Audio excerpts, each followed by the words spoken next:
गुरुवार को संसद में अंतरिम केंद्रीय बजट 2024-25 पेश किया।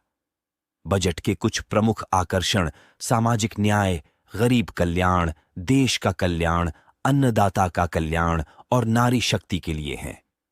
बुनियादी ढांचे पर उन्होंने कहा कि बुनियादी ढांचे के विकास और रोजगार सृजन के लिए पूंजीगत व्यय परिव्यय 11.1% बढ़ाकर 11,111 करोड़ रुपए किया जाएगा, जो सकल घरेलू उत्पाद का 3.4% होगा। विकसित भारत के लिए राज्यों में सुधारों पर उन्होंने कहा कि राज्य सरकारों द्वारा मील के पत्थर से जुड़े सुधारों का समर्थन करने के लिए 50 साल के ब्याज मुक्त ऋण के रूप में 75,000 करोड़ रुपए का प्रावधान प्रस्तावित किया गया है। उन्होंने कहा 40,000 सामान्य रेल डिब्बों को भी वंदे भारत मानकों के अनुरूप परिवर्तित किया जाएगा। विमानन क्षेत्र के बारे में उन्होंने कहा कि देश में हवाई अड्डों की संख्या दोगुनी होकर 149 हवाई अड्डे हो गई है। गरीब कल्याण, देश का कल्याण पर उन्होंने कहा कि सरकार ने पिछले 10 वर्षों में 25 करोड़ लोगों को बहुआयामी गरीबी से बाहर निकालने में सहायता की है। पीएम जन धन खातों का उपयोग करके 34 लाख करोड़ रुपए की डीबीटी से सरकार को 2.7 लाख करोड़ रुपए की बचत हुई। पीएम स्वनिधि ने 78 लाख स्ट्रीट वेंडरों को ऋण सहायता प्रदान की। कम से कम 2.3 लाख को तीसरी बार क्रेडिट मिला है, उसने कहा।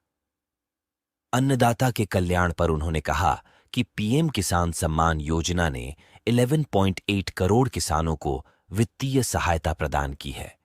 उन्होंने कहा, पीएम फसल बीमा योजना के तहत 4 करोड़ किसानों को फसल बीमा दिया गया है। उन्होंने कहा कि electronic national agriculture market INAM ने 1361 मंडियों को एकीकृत किया है, जो 3 लाख करोड़ रुपए के व्यापार के साथ 1.8 करोड़ किसानों को सेवाएं प्रदान करता है। नारी शक्ति पर उन्होंने कहा कि महिला उद्यमियों को 30 करोड़ मुद्रा योजना लोन दिए गए हैं। उन्होंने कहा, उच्च शिक्षा में महिलाओं का नामांकन 28% बढ़ गया है। उन्होंने कहा कि STEM पाठ्यक्रमों में लड़कियों और महिलाओं का नामांकन 43% है, जो दुनिया में सबसे ज्यादा है। उन्होंने कहा, पीएम आवास योजना के तहत 70% से अधिक घर ग्रामीण क्षेत्रों की महिलाओं को दिए गए हैं। पीएम आवास योजना ग्रामीण पर उन्होंने कहा कि कोविड चुनौतियों के बावजूद पीएम आवास योजना ग्रामीण के तहत 3 करोड़ घरों का लक्ष्य जल्द ही हासिल कर लिया जाएगा। उन्होंने कहा, अगले 5 वर्षों में कम से कम 2 करोड़ और घर बनाए जाएंगे। उन्होंने रूफटॉप सोलराइजेशन और मुफ्त बिजली का भी जिक्र किया और कहा कि रूफटॉप सोलराइजेशन से 1 करोड़ परिवारों को हर महीने 300 यूनिट मुफ्त बिजली मिलेगी। उन्होंने कहा, छत पर सौर ऊर्जा से प्रत्येक घर को सालाना 15,000 से 18,000 रुपये की बचत होने की उम्मीद है। आयुष्मान भारत पर उन्होंने कहा कि आयुष्मान भारत योजना के तहत स्वास्थ्य देखभाल कवर सभी आशा कार्यकर्ताओं, आंगनवाड़ी कार्यकर्ताओं और सहायकों तक बढ़ाया जाएगा। कृषि और खाद्य प्रसंस्करण पर वित्त मंत्री ने कहा कि प्रधानमंत्री किसान संपदा योजना से 38 लाख किसानों को फायदा हुआ है और कम से कम 10 लाख रोजगार पैदा हुए हैं।